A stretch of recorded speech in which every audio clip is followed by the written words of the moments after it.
देखिए, मुंह में छाले होने का मेन मकसद आपके पित्त में तेजाब बढ़ गया जी। जब आपकी पाचन शक्ति पूरा काम नहीं करती, पैंक्रियास से इंसुलिन नहीं बनती, खाया पिया जाके पेट में सड़ता, उससे तेजाब बढ़ता है, तो जब डकार आके मुंह की तरफ खुल जाते हैं तो उसमें छाले हो जाते हैं।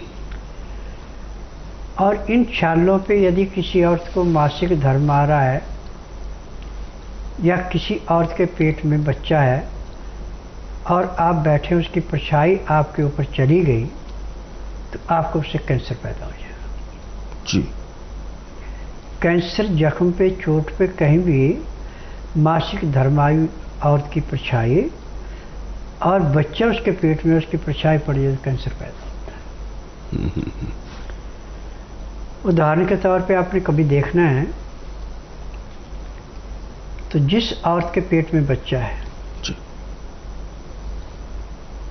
उस औरत की परछाई की तरफ पेरे से सांप लेके रख दें जी। सांप आंधा होके मर जाएगा, वो वहां से हिल नहीं सकता। अच्छा। इतना जबरदस्त इसका प्रभाव होता है। जी। अब जो छाले हो गए, इसका इलाज तो पूरे संसार में एलोपैथिक में तो है ही नहीं।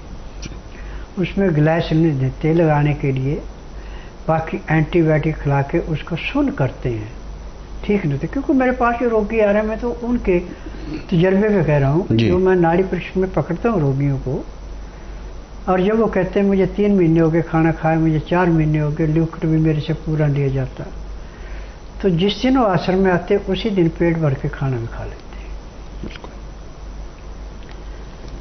तो सबसे आसान तरीका तो इसका यह है कि गाय के दूध को उबाली देकर उसको ठंडा कर लें, इतना ठंडा हो जाए कि आप उंगली डुबो के ना आपको गर्म लगे ना ठंडा लगे। अब जैसे आपके पास 200 ग्राम दूध है, तो आप 2 ग्राम कत्था लेके पानी में घोल के उस दूध में मिलाते हैं। अब उस दूध को मुंह में भर के, मुंह ऐसे ऊपर को उठा के ऐसे गिरारे करें जहां तक वो जा सकता जानते। 1 या 2 घुट तो ऐसे करके आप थूक दें, उसके बाद उसको सारे को पी लें। हर 3 घंटे बाद इस क्रिया को करेंगे तो इसके करने के बाद आप नमक मिर्च से खाना खा सकते, आपको दर्द नहीं होगा। और रात को सोते समय जो दूध के ऊपर मलाई होती है,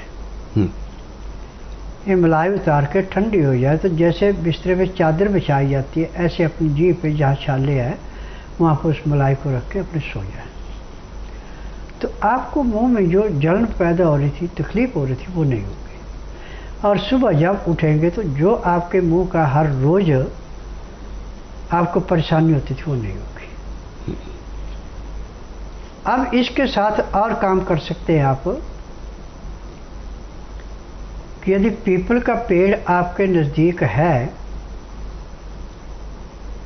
तो मंगल और शनिवार छोड़कर आप हर रोज पीपल के पेड़ के पास जाएं, एक चाकू, एक रुई थोड़ी सी साथ ले जाएं।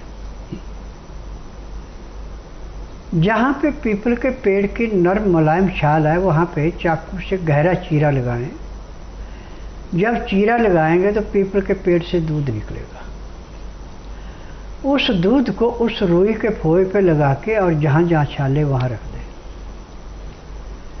और जहाँ पे पीपल का दूध लग गया वहाँ से एक ही बार में छाले खत्म हो गए, दोबारा लगाने की जरूरत नहीं पड़ेगी। और जिनके मुंह में कैंसर है उनको भी यदि आप पीपल का दूध लगाते हैं तो जो है कर रहे हैं, दर्द भयंकर हो रही थी, वो दर्द समाप्त हो जाएगा, और वहीं से आपका कैंसर ऐसे ठीक होगा जैसे रोड पे गड्ढा पड़ जाए और रोड का मजदूर दाएं बाएं की मिट्टी खींच करके उस गड्ढे को भर देता है, गाड़ी का जंप रुक जाता है, ऐसे वो छाला कैंसर का भर जाता है और रोगी को आराम मिल जाता है। अब आपका पित्ता खराब होने का, लीवर को खराब होने का, पैंक्रियास को खराब होने का मुख्य कारण है आपकी चाय। चीनी, बिस्कुट, ब्रेड और जो आजकल ये बर्गर, पिज़्ज़ा, मोमो चला, ये चीज़ें अंदर जाके पचती नहीं हैं, आंतों में जाके ऐसे बैठती हैं जैसे पानी में पत्थर बैठता है। फिर जब एक गलती नहीं पूरी, इनसे तेजाब ज़्यादा बनता है, पित्ते में तेजाब बढ़ के जब मुंह की तरफ आता है तो रोग दिन दुगने रातें चौगुनी बढ़ता है। अब मेरे पास तो हर महीने ऐसे 15 से 20 मरीज आते हैं। किसी का इलाज 15 दिन, किसी का महीना होता है और वो पूर्ण रूप से स्वस्थ हो जाते हैं। जब उनको बताया जाता है कि अभी आगे परहेज रखना, जब तक वो परहेज रखते हैं तब तक तो ठीक रहते हैं। फिर जब परहेज तोड़ते हैं तो 4-6 महीने बाद फिर उनको तकलीफ होती है। फिर जब दोबारा आते हैं और उनको डांट लगती है, उसके बाद वो छोड़ के खाना खाते हैं, परहेज करते हैं, तो दोबारा ज़िंदगी में उनको दोबारा डॉक्टर के पास जाने की जरूरत नहीं पड़ती।